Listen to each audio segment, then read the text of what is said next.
whatever be the need, the banks have evolved. Way back in 1955, when the Gorawala Committee had recommended that there is a need for agrarian reform, that's a point of time when State Bank of India came into existence through an act of parliament. And the expansion of the branch network took place in the rural India. Happened to see that, always right from the second plan onwards, it was always infrastructure-led investment which took place in the country. And of course, we have seen the benefit of that. We have seen countries which got independent almost the same time. But where are we, where are they? So it is all because the banking sector stood by the economy and tried to contribute. So that was the first major reform.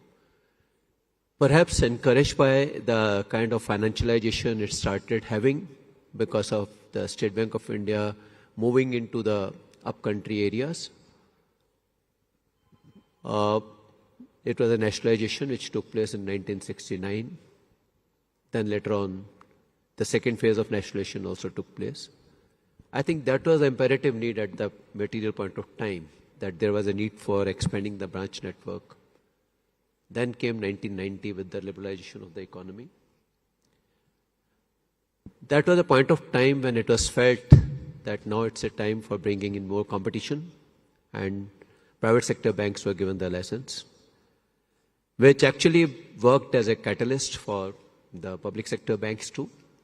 And they also, particularly for State Bank of India, I can say that we were all geared up to meet this competition, and we ensured that we stay ahead of the curve. Next comes the era of 2000. That was the advent of technology, adoption of technology to a greater extent. By this time, we have started moving from the distributed computing to centralized computing. That is the foundation stone when it comes to the today's digital architecture which we get to see. And of course, now it's a history that we have seen that how the adoption of digitization has happened. Then came Jan Dhan. It was actually 2004 onwards.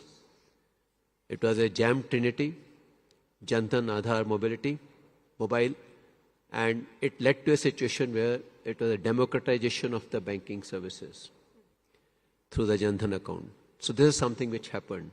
And today, thanks to that Jan Dhan trinity, we have got a situation that when it comes to, we have actually seen the benefit of this when the COVID struck. And on day one, when the common man was required to be given a certain amount of money in their hand, and how fast we could make it happen. So I think it is nothing but that technology which has given us that prowess today to take care of the financial needs of the common man of the country. And of course, now we have come to a stage where we are looking at not only meeting the needs of the common man, but also ensuring that we should meet the aspirations of the common man too. And also we are moving towards hyper-personalization, which means that all this while the data was static. Now that static data is being put to use with the help of analytics. Various algorithms are being developed, and based upon that, we're in a position to do the hyper-personalization. And of course, this analytics is now turning to be handy when it comes to risk management, when it comes to prediction in terms of the behavior, the customer behavior, you name it, and we're in a position to leverage the analytics in that direction. So this is the broad canvas in which the banking has evolved in the last couple of years. Sure, that's a fine encapsulation, Mr. Khara. But, as a legacy bank that's nearly 200 years old, to transforming into what State Bank of India today is, carrying the burden of the past, but now with a fully digital arm with YONO, if you could take us through that transformation journey, the challenges that you came across, and would you say the transformation is complete even in 2024? Well, YONO, we have now 80 million registered users already there, and almost about 10 million users are logging on a daily basis. So I think in many respects, it would be a record of sorts across the globe. I would say that when we had Envisa as YONO, we thought of YONO only as a retail solution. And initially it was thought to replace the internet banking. But when we introduced YONO, we thought that no, it should be much beyond that. So it's actually a combination of three. It's a pure play banking, it's a financial superstore, and it's a e-commerce. All three embedded into one is YONO. And since we have got a huge existence in terms of all our financial sector subsidiaries, we're in a position to showcase their products. We can source the credit cards through YONO. We can source the investment for SBI mutual fund through YONO. We can source life insurance policies through YONO. We can source general insurance policies through YONO. Yeah. So I think in many respects, it's a very unique proposition where we are not in a position, we are not only offering the solution in terms of the financial needs, banking needs, but actually the financial needs. So to that extent, it is certainly a value accretive for the bank and also for the customers. It's a convenience. And I would say that we have started looking at the volumes it is generating. Last year, we generated almost about 1.7 trillion worth of loan underwritten through YONO. And they were essentially into the pre-approved business loan, pre-approved personal loans. We are giving in-principle approval for the car loans and the home loans also with the help of YONO. Now we have gone beyond the retail. It is now being used for the YONO business when it comes to opening of LCs, bank guarantees, etc. All that can be done through YONO, and it's a huge adoption which we have seen. YONO has gone beyond the boundaries of the country now, because in the overseas locations, we have got very light footprints, and generally the customer base is quite broad-basely spread out there. So just to cater to their needs, we have got the YONO for various global destinations also. Yeah, and now we are working on YONO 2.0, where the intention is that it should be made more modular. It should be made more faster in terms of processing, and I'm sure the path which you are following, we will get to see the YONO in new avatar. We have already seen some of the additions which you have done. They are happening seamlessly. Minimum viable products are getting introduced. Yeah. And that is something, and also its rating is getting improved, most important. Well, State Bank of India really prides itself for being the banker to every Indian, right? And a large part of that reason is because of your physical presence on the ground. To what extent do you think this physical branch banking can be replaced by digital channels? How soon before you see increasingly, the bulk of your incremental customers and incremental business only coming through the digital channel? Ritu, interesting question. Because when it comes to the kind of customer base whom we serve, happy to share that State Bank of India serves 50 crore customer, which is almost 1/3 of the country's population. And when we serve 1/3 of the country's population, we have to take care of all kind of customers, their preferences. So we actually look at YONO as a distribution channel, one of the distribution channel. The way branch is a distribution channel, YONO also continues to be another distribution channel. And what you mentioned in terms of can the physical presence be replaced by YONO, or the YONO can replace the physical presence, or either way out, I think it's an era where any commercial organization has to think in terms of multiple channels of distribution. And to my mind, there is a scope for coexistence of both, even in the foreseeable future. Well, I'll quickly step away from the institution itself to some of the more present issues that the banking industry finds itself in today. A few years back, the whole talking point was about bad loans and how banks were cleaning that up. And now banks have emerged healthier with, stronger balance sheets. But, as the governor often repeats, it's in good times that lenders should not let down their guard. That's something that the regulator highlighted with unsecured lending, and we're seeing that play out now with banks reporting higher stress in their retail book.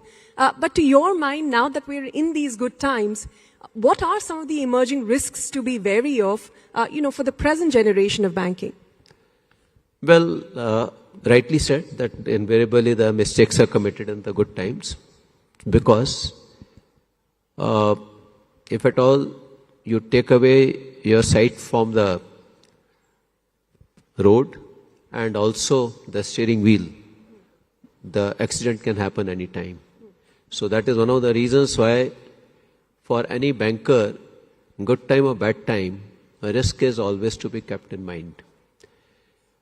Normally, at times people tend to ignore the risk, but that should not happen. And for that, I think now the system has strengthened quite a lot in terms of the infrastructure, in terms of the MIS, which actually ensures that there are early warning systems in good time, which actually gives a good opportunity to plug any such chances of any accident. So that is, I think, which has happened. But yes, of course, going forward, what you mentioned in terms of unsecured lending, there are different variety of unsecured lending. There were people who were not even looking into the income streams and were going ahead and lending. So those are the people where there could be challenge. But yes, of course, if at all there is a adequate assessment in terms of the income flows and the certainty of the income flows and the EMIs, then perhaps it may not be as much of a challenge. So much of it will depend upon unsecured credit to which category of customer and how much. So that is something which is going to define and determine how this unsecured book is going to look like in the different banking. Well, that's something to keep in mind. But, the other issue that's really dominating, the conversations among bankers is this scramble for deposits. And that's because, household savings typically, which would, stay in vanilla bank accounts, are moving out because there's more financialization. They're on the hunt for higher returns on their, savings, and also, of course, tax efficiency. Do you see a structural, problem emerging for the banking sector to tackle, with especially as we're seeing more and more banks look at the digital route, not so much as the physical footprint? Do you see this impacting credit growth as deposit continues to lag? Well, this is something our Chief Economic Advisor, Dr. Soumyakanti Ghosh, has come out with a report, and which is actually based upon the RBI report, where he has analyzed that we have seen similar kind of a situation way back in 2003-04 also. And his assessment is that normally it takes anything up to 41 months for this divergence to get addressed. So I think our assessment was that by the June 25 or so, this should get addressed. But nevertheless, there are multiple options which are available to take care of the loan book growth, which I mentioned in the past for State Bank of India also. We had mobilized deposit at a point of time when nobody used to look at deposit during the COVID period. We have created an investment book, which is, even today also we have got investment book, which is almost about 3.7, 3.9 trillion. And we can easily unlock that investment and support the loan book growth. And of course, deposit is a franchise. Just to address that, in certain time buckets, we did tweak the interest rates. But yes, of course, any banker has to always strike a balance between the deposit cost and also the NIM. There's a trinity which needs to be met. So eventually, how to meet that trinity is nothing but a skill. So I think the skillful handling of the situation is something which will see the bankers sailing through the difficult times. Well, that's a very clear, definitive timeline you're giving for when the problem may resolve itself. But, back to the theme of digitization, the digital transformation of the economy, are banks today, and especially legacy banks, public sector banks, adapting fast enough? Because if you speak to the audience, they'd probably say, when it comes to payments, not many are using their traditional banks. Banks have probably missed the payment revolution bus. But now that we're talking about the unified lending interface, the increasing, focus towards digital instant loans, are banks adopting fast enough, or is that something you worry the fintechs may again take a lead on? I think there are various reasons why perhaps when it comes to payments, they seems to have lost out, but they have really caught up in the recent past as far as their technology upgradations were concerned. As far as the lending is concerned, many of them have already gone for adoption of the apps, and also I think digital lending is becoming increasingly popular. And eventually, when it comes to various alternate vehicles which are available for the digital lending, I would say that at least banks, because of their network, they have got a reach, which perhaps may not be there. And also in the financial sector, perhaps the larger balance sheet gives some kind of a resilience to the system as well. And also, keep in mind that the compliance costs are huge and they are increasing every day. So there has to be minimum critical size for any entity to really make a meaningful business out of it. Well, speaking of the compliance burden, we recently had the Digital Personal Data Protection Act being passed. Seeking the consent of customers for every sort of, transaction that you make every time. The rules itself, of course, are yet to be firmed up. But how do you see that changing the way, some of the business models are built around this digital lending? What sort of challenges or opportunities do you think that may bring for the banking ecosystem? I think we have been engaging on this DPDP Act for almost a year plus. And we were very carefully understanding what is the intent of the DPDP Act, though the regulations are awaited any time now. We had started doing some preparations already. And yes, of course, it will certainly need to revisit the way the banks do the business, or for that matter, why only bank? Any commercial institution in the country will have to be probably look into the regulations and its impact on the way the business is being done. There are huge responsibilities which are cast in terms of the intention which is indicated in the DPDP Act. So it will eventually get converted into regulation very soon. Just anxiously waiting how the regulations will look like. Well, Mr. Khara, we're running out of time. So a final word, if I were to ask you what the banking ecosystem may look like in, say, a decade from now, with the new forces emerging, the technological transformation, the adoption of AI, the new jam trinity with the unified lending interface, open banking and whatnot. What are some of the forces that you think will most shape this ecosystem? What worries you most? And what are you most hopeful about? See, to my mind, banking will be more like any other consumer entity, where there will be plethora of products which will be available. Perhaps there would be need for doing some kind of a tailor-made solutions. And to that extent, banking is going to be a knowledge industry, will not be as much of the service industry or the transaction industry. And this is how I perceive the banks to be in the days to come. And of course, consuming technology, consuming analytics, consuming the latest in the area when it comes to customer behavior understanding. All these will be consumed by the banks, and perhaps effort will be to create solutions, tailor-made solutions. That will be the endeavor on the part of the banks. All right. On that note, Mr. Khara, it's been a pleasure chatting with you, and thank you very much for sharing your 4 decades of experience in the banking sector and how some of that past may influence the future. Thank you very much for your time here today. Thank you all for being a wonderful audience as well. Thank you.